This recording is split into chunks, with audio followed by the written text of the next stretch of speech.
We have a difficult challenge. I don't know if you know who we play. We're in the Southeastern Conference, a little school like South Carolina. We had won one bowl game in 108-year history before I got there. But we play Georgia, Tennessee, Alabama, Florida, Arkansas, Mississippi, LSU.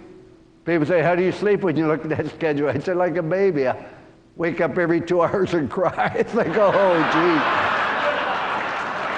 So I came here to talk to myself, and the same things that made you successful will continue to make you successful. And I'd like to hit on 5 points that I believe are exceptionally important. The first one, and maybe the most important one, is the attitude you choose. And I say this sincerely, the attitude you choose. God gave you the power to love and to think, create. The greatest power we have is the power to choose. And the attitude we choose is by far the most important choice we make every single day. I appreciate it going over my introduction, but you notice they sort of slid over the fact I signed a 5-year contract with the New York Jets and stayed 8 months. I went to maybe what was the best job in America, but I went there with a negative attitude, not sure that's what I wanted to do. And every time there's a problem, every time there's difficulty, I'd say I didn't think that's what I wanted to do. Instead of looking for solutions, I walked out after 8 months. Maybe the best job in America. But you go there with the wrong attitude, you aren't going to find happiness in an environment. You find it in a challenge, and the attitude you have, you welcome challenges because you're too busy looking for solutions. Not me. On the other hand, several years ago, they asked me to go to the University of Minnesota.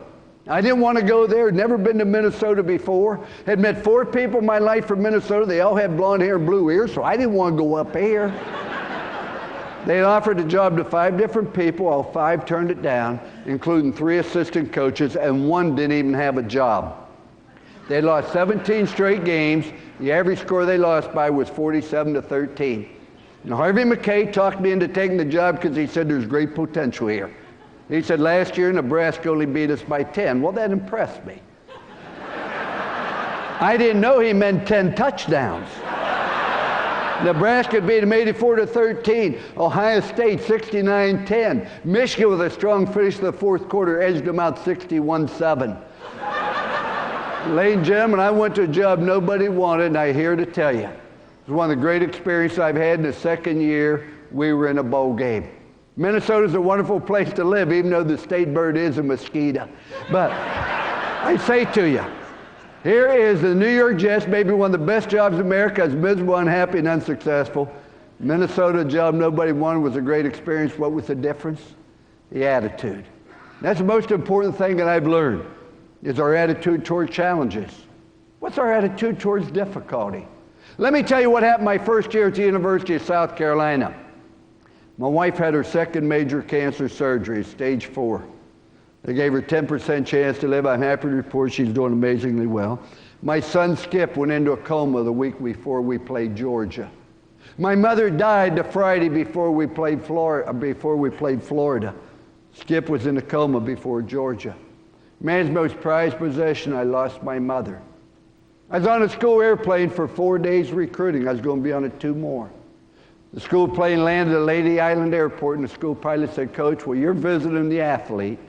We're going to fly 11 miles to Hilton Head to get gas. We'll come back to get you. During that 11-mile flight, the plane crashed. One school pilot was killed, another one seriously injured, who later died. We lost every single football game we played that year. We went 0-11. And I had a kicker that said, I can't kick when you're watching.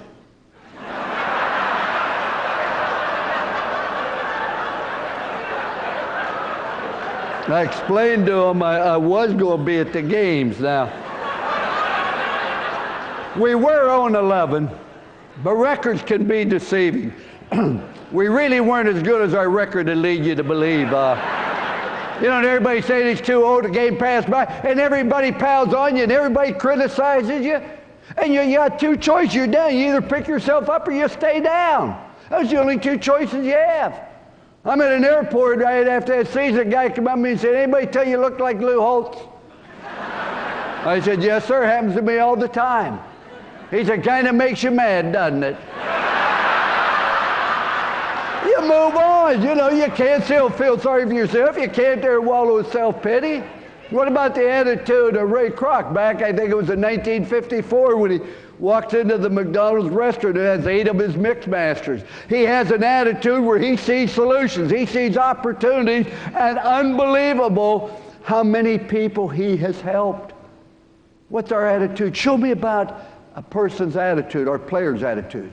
To me, the most important thing about our season this year is the attitude of our players.